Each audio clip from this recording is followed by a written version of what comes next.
Assalamualaikum warahmatullahi wabarakatuh. Di sini kami akan mempresentasikan hasil diskusi kami yang berjudul Dimensi Perubahan Manusia dalam Perubahan Organisasi.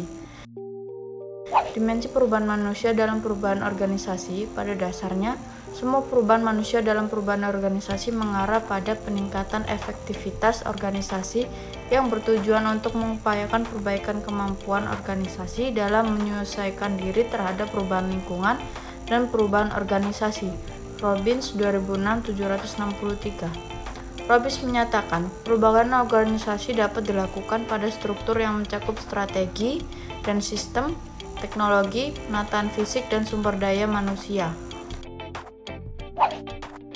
Manusia sebagai pengendalian perubahan organisasi. Ada beberapa faktor yang menjadi alasan manusia dalam organisasi melakukan perubahan, yaitu persaingan, kejutan ekonomi, teknologi, dan tren sosial. Persaingan. Tingkat persaingan yang tinggi memaksa manusia untuk melakukan perubahan agar organisasinya dapat bertahan. Organisasi yang dapat bertahan pada persaingan ini adalah organisasi yang dapat berubah dan menanggapi atau menjawab tantangan-tantangan yang akan dihadapinya. Organisasi dapat dengan tangkas melakukan inovasi secara kreatif, fleksibel, adaptif, dan sensitif terhadap lingkungannya. Kejutan ekonomi, yaitu kondisi perekonomian yang berubah-ubah dan tidak dapat diprediksikan seperti yang terjadi dewasa ini, sewaktu-waktu akan dapat mengejutkan dunia usaha kejutan. Ekonomi ini wujudnya seperti anjloknya harga minyak dunia, kenaikan BBM, kelangkaan bahan pokok, dan jatuhnya nilai mata uang. Kejadian seperti ini akan memaksa manusia melakukan perubahan organisasi untuk berubah secara adaptif agar dapat menyesuaikan diri dengan keadaan. Pemangkasan jumlah tenaga kerja, penjadwalan ulang, pembayaran utang, dan restrukturisasi organisasi dapat dilakukan untuk menghadapi persoalan ini. Teknologi ini merupakan hal yang harus selalu diikuti oleh manusia dalam perubahan organisasinya. Dalam rangka mengatasi persaingan, perubahan teknologi harus dapat dijawab oleh organisasi untuk dapat terus mensejahterakan diri dalam persaingan. Jika tidak, maka akan dapat menghambat kinerja organisasi. Teknologi merupakan salah satu pendukung utama dalam meningkatkan produktivitas organisasinya. Tren sosial ini merupakan hal yang akan terus berlangsung seiring perkembangan zaman. Salah satunya dampaknya adalah akan mempengaruhi kebijakan menyangkut kinerja kerjaan yang merupakan bagian krusial dalam pengolahan organisasinya. Tujuan dari perubahan yang pertama untuk memperbaiki dari efektivitas perusahaan agar dapat bersaing, meliputi dari perbaikan tenaga kerja, perbaikan sistem, struktur organisasi agar kedepannya bisa meminimalkan dari kerugian. Yang kedua, untuk mempertahankan keberlangsungan hidup perusahaan baik jangka panjang maupun jangka pendek. Jadi kita bisa menentukan strategi tepat apa yang akan diambil untuk meminimalkan kerugian tersebut.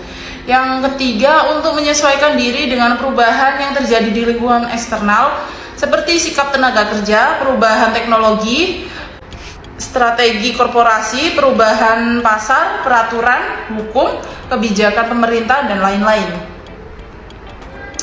Jadi kita tidak akan kaget nantinya dengan beberapa perubahan tersebut, karena kita bisa mempersiapkan mulai hari ini. Yang selanjutnya ada contoh studi kasus revitalisasi puskesmas di Kabupaten Sumedang.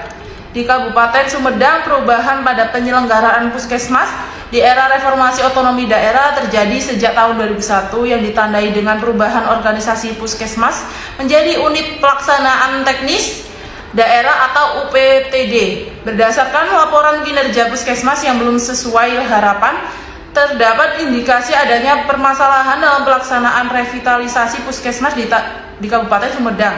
Salah satunya adalah berdasarkan indikator kinerja atau UPK puskesmas dari tahun 2008 sampai tahun 2012. Jumlah kunjungan pasien di puskesmas tersebut mengalami penurunan. Fakta lain yang semakin menguatkan adanya permasalahan revitalisasi puskesmas di Kabupaten Sumedang adalah tidak adanya badan penyantun puskesmas atau BPP sebagai bentuk revitalisasi dari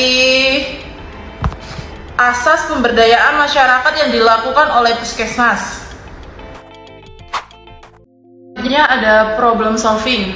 Setiap individu yang bekerja di puskesmas tersebut harus mengubah struktur pola komunikasi mereka yang dapat membangun awareness, desire, knowledge, and ability, serta mendapatkan reinforcement perubahan yang memadai. Mutasi kepemimpinan puskesmas dapat menciptakan struktur pola komunikasi yang beragam bagi individu tersebut, sehingga peningkatan kinerja individu tidak menjadi luaran perubahan puskesmas.